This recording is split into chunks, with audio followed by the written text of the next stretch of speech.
Hello everyone. इस video में हम लोग ज्योग्राफी के एक इम्पॉर्टेंट कॉन्सेप्ट को समझेंगे। ज्योग्राफी का नेचर एंड स्कोप क्या होता है, ज्योग्राफी नेचुरल साइंस है या सोशल साइंस है, यानी सामाजिक विज्ञान है या प्राकृतिक विज्ञान है, और वो किस तरह से इंटरडिसिप्लिनरी साइंस के तरह बिहेव करता है और उसका साइंस में क्या क्लासिफिकेशन है। ये सारे टॉपिक्स को हम लोग एक ही वीडियो में समझेंगे, तो ध्यान से बस आप देखते रहिए।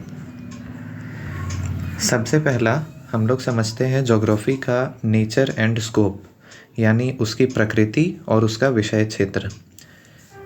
सबसे पहले हम लोग को आंसर को स्टार्ट करने से पहले हम लोग को उसका परिचय लिखना पड़ता है कि हम किस बारे में लिख रहे हैं। तो सबसे पहले हम लोग बताएंगे कि भूगोल एक ग्रीक भाषा का शब्द है जिसको जियो प्लस ग्राफिया से मिलके बनाया गया है, जिसमें जियो का मतलब होता है पृथ्वी और ग्राफिया का मतलब होता है वर्णन करना। ठीक है। उसके बाद हम लोग बताएंगे कि भूगोल जो है उसका ओवरऑल मीनिंग होता है पृथ्वी का वर्णन करना और पृथ्वी पे रहने वाले जीव जंतुओं का और मानवीय गतिविधियों का अध्ययन करना। इस शब्द को सबसे पहली बार इरेटोस्थनीज ने प्रयोग किया था, जिसको फादर ऑफ ज्योग्राफी भी कहा जाता है। हालांकि हिकेटियस को भी कहा जाता है, लेकिन इरेटोस्थनीज के ज़्यादा योगदान के कारण इन्हीं को फादर ऑफ ज्योग्राफी कहा जाता है। उसके बाद हम लोग लिख सकते हैं कि ज्योग्राफी एक डायनेमिक सब्जेक्ट है और एक ऐसा विज्ञान है जो अन्य विज्ञानों के साथ किसी न किसी रूप में रहता है, उससे जुड़ा हुआ रहता है, इसलिए इसको मदर ऑफ ऑल साइंसेस कहा जाता है। तो ये तो हो गया परिचय नेचर एंड स्कोप का। अब बात करते हैं हमारे मेन टॉपिक नेचर क्या है ज्योग्राफी का। तो किसी भी सब्जेक्ट का जब हम नेचर की बात करते हैं तो नेचर उसकी विशेषता को बताता है। तो भूगोल की विशेषता उसके नेचर में है, और भूगोल की क्या विशेषता है यानी क्या उसकी प्रकृति है उसको इस डायग्राम से समझते हैं। भूगोल की विशेषता है कि उसमें मानव के व्यवहार का अध्ययन होता है, जो कि हम लोग मानव भूगोल में करते हैं। इसमें स्थानिक संगठनों का अध्ययन होता है, यानी स्पेशियल ऑर्गेनाइजेशन का। इसमें मानव और पर्यावरण के संबंध का अध्ययन होता है, उनके बीच की पारिस्थितिकी का अध्ययन होता है, प्रदेशों का विज्ञान है भूगोल, और भूगोल जो है वो भूतल का अध्ययन करता है जियोमॉर्फोलॉजी में। तो ये भूगोल की कुछ विशेषता है, उसकी प्रकृति है। अब अगर बात करें भूगोल के विषय क्षेत्र की, तो भूगोल का जो विषय क्षेत्र है यानी भूगोल किन शाखाओं में विभाजित है, इसको हम लोग बताएंगे। तो भूगोल का जो विषय क्षेत्र है वो भौतिक भूगोल और मानव भूगोल में है, जिसमें भौतिक भूगोल में उसमें भू आकृतिक विज्ञान, जलवायु विज्ञान, समुद्र विज्ञान, पर्यावरण भूगोल, खगोलीय भूगोल, हिम भूगोल जैसे पॉइंट्स आते हैं। जबकि मानव भूगोल में जनसंख्या भूगोल, राजनीतिक भूगोल, अर्थशास्त्र भूगोल, इकोनॉमिक ज्योग्राफी हो गया, उसी के अंदर ट्रांसपोर्ट इंडस्ट्री ज्योग्राफी आ जाएगा, कृषि भूगोल, निवास भूगोल, ये सारे भूगोल के कुछ विषय क्षेत्र आते हैं।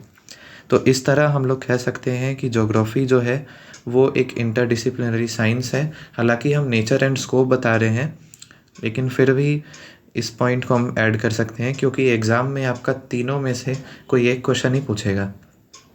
या तो पूछेगा ज्योग्राफी का नेचर एंड स्कोप, या फिर पूछेगा geography as natural science and social science, या फिर पूछेगा geography is an interdisciplinary science या क्लासिफिकेशन इन साइंस, उसको बताइए।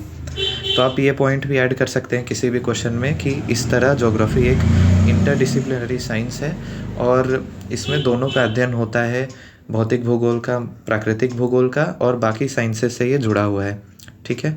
इसके बाद आते हैं हम लोग ज्योग्राफी एक नेचुरल साइंस है या सोशल साइंस है इस क्वेश्चन पे। तो इस क्वेश्चन को करने का पैटर्न होगा हम लोग का, पहले हम लोग जानेंगे विज्ञान क्या होता है, विज्ञान की क्या विशेषता होती है। उसके बाद हम लोग जानेंगे प्राकृतिक विज्ञान क्या है, सामाजिक विज्ञान क्या है, और फिर जाके हम लोग भूगोल में ये किस तरह से इम्प्लीमेंट होता है और भूगोल क्या है उसको समझेंगे। कुछ डेफिनेशंस से जानेंगे कि भूगोल में दोनों का अध्ययन होता है या एक का अध्ययन होता है, और लास्ट में कंक्लूजन लिखेंगे। तो सबसे पहले हम लोग जानते हैं विज्ञान क्या होता है।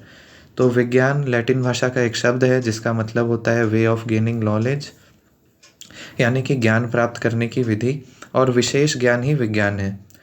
किसी भी विषय को विज्ञान कहलाने के लिए कुछ उसकी विशेषताएं होनी चाहिए। कौन कौन सी वो विशेषता होनी चाहिए? पहला वो विषय जो है वो वास्तविक वर्णन हो, रियल डिस्क्रिप्शन हो। दूसरा, उसको प्रमाणित किया जा सके और यूनिवर्सल ट्रूथ हो, यानी सर्वमान्य सत्य हो। उसके बाद वो तार्किक हो, यानी लॉजिकल हो, रैशनल हो, उसमें मॉडल्स हो, नियम हो, और उसमें हाइपोथेसिस या भविष्यवाणी की जा सके। जिस किसी विषय में ये सारी विशेषता होती है उसको हम लोग विज्ञान कहते हैं। अब हम लोग जानते हैं और ज्योग्राफी में ये सारी विशेषता है, वो तार्किक है, उसमें मॉडल्स है। हम लोग काफ़ी सारे मॉडल्स भी पढ़े हैं ज्योग्राफी में, चाहे वो वॉन थ्यूनेन का मॉडल हो, क्रिस्टोलर का मॉडल हो।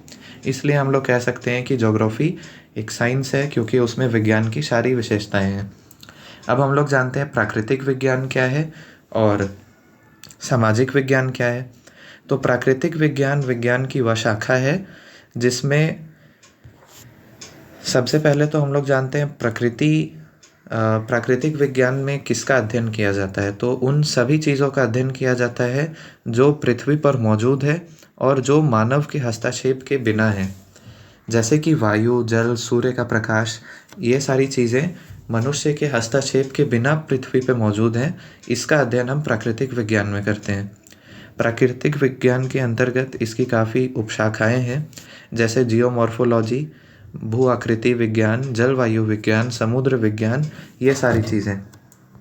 इसके बाद हम बात करते हैं सामाजिक विज्ञान क्या होता है। तो सामाजिक विज्ञान विज्ञान की वह शाखा है जिसमें हम लोग मानव की गतिविधियों का, उसके द्वारा निर्मित समाज का, संस्कृति का, उसके संबंध का अध्ययन करते हैं, उसकी पढ़ाई करते हैं।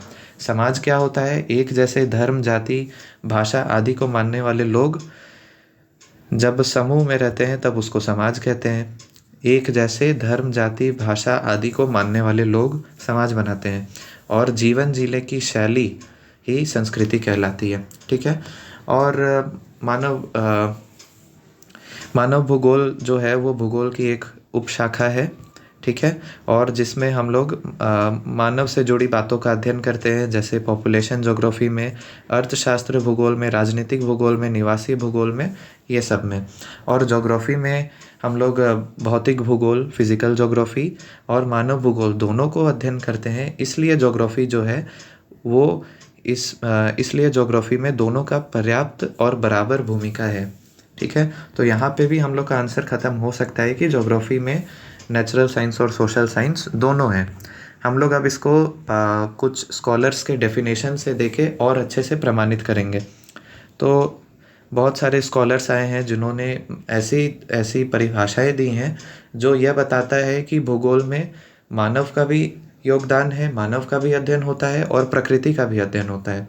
जैसे कार्ल रिटर का डेफिनेशन था कि भूगोल एक ऐसा वैज्ञानिक विषय है जो पृथ्वी का अध्ययन मानव के निवास के रूप में करता है।